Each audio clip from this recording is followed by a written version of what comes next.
大家好，歡迎來到 FBI 郵輪情報局。如果你一直都想去阿拉斯加，但又想用一個超值價錢體驗全新郵輪，今次介紹呢個優惠，我覺得真係非常值得留意。今次主角係 Princess Cruises 最新旗艦之一 Star Princess 星神公主號。呢艘郵輪係2025年全新落水，屬於 Princess Cruise 最新一代郵輪，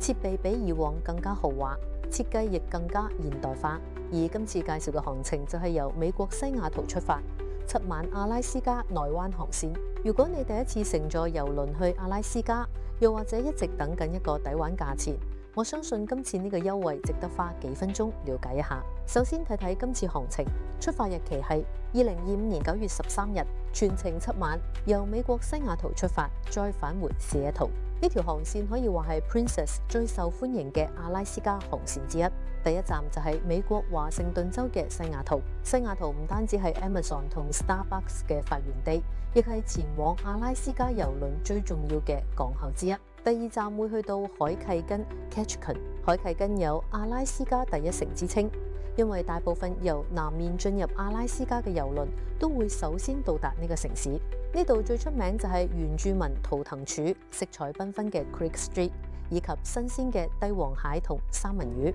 如果你中意影相或者買手信，呢度一定唔會令你失望。第三個重點就係 Endicott Arm， 我相信呢一站會係全程最令人期待嘅景點。郵輪會慢慢駛入冰河峽灣，兩旁係高聳雪山、瀑布同巨大冰壁。如果天氣好，仲有機會見到海豹、白頭鷹甚至鯨魚。當郵輪慢慢接近杜斯冰河 Doris Glacier 嘅時候，眼前一大片藍色冰川，真係震撼到好似置身國家地理頻道一樣。呢一段我建議大家一定要早少少出去甲板霸位，又或者如果你住陽台房，就可以舒舒服服喺自己露台慢慢欣賞。第四站係 Juneau 係阿拉斯加州首府。呢個城市好特別，因為冇公路可以直接通去其他城市，大部分旅客都係坐郵輪或者飛機先可以到達。如果參加岸上觀光，最熱門一定係門登霍爾冰河 Mendenhall Glacier 賞鯨行程，以及乘搭纜車登山欣賞整個港口景色。第五站就係史海威 Skagway， 呢度係19世紀淘金熱最著名嘅城市之一，成個市中心保留住濃厚西部小鎮風格，好似返咗去100幾十年前。最受歡迎嘅活動就係乘搭世界知名嘅白嗌路觀光火車 White Pass and Yukon Route Railway， 沿途會經過峽谷、瀑布、雪山同森林，被譽為世界其中一條最美鐵路。最後一站就係加拿大卑詩省首府維多利亞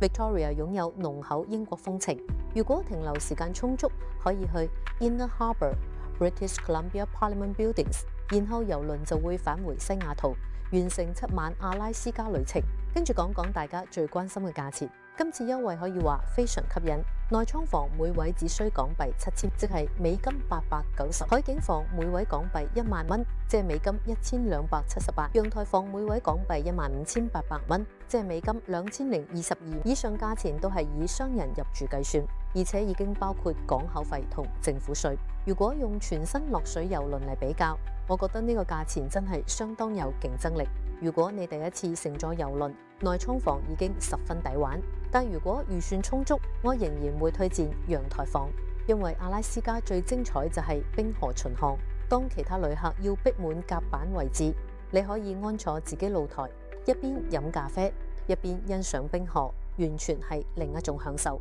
再介紹一下今次嘅主角 Star Princess。Star Princess 係2025年全新落水，屬於公主郵輪最新一代旗艦郵輪，總噸位高達175500噸，可以接載約4300位旅客，船員大約1550位。船上設施比舊一代 Princess 更多更豪華，官方更加用一句說話形容呢艘船 ：Star Princess offers breathtaking views of sea and sky。即係無論你身處甲板、泳池、餐廳定係自己房間，都可以欣賞到遼闊海景同天空景色。船上設有多間免費餐廳同特色餐廳、世界級劇院表演、多個泳池、酒吧、咖啡店、健身中心以及大量休閒空間。如果要我為今次優惠評分，滿分5分，我會俾4.8分，因為第一，全新2025年郵輪；第二，Princess Cruise 一向係阿拉斯加航線最受歡迎郵輪公司之一；第三，會到 Ketchikan、Endicott Arm and Doss Glacier、Juno、Skagway 同 Victoria 呢幾個經典景點。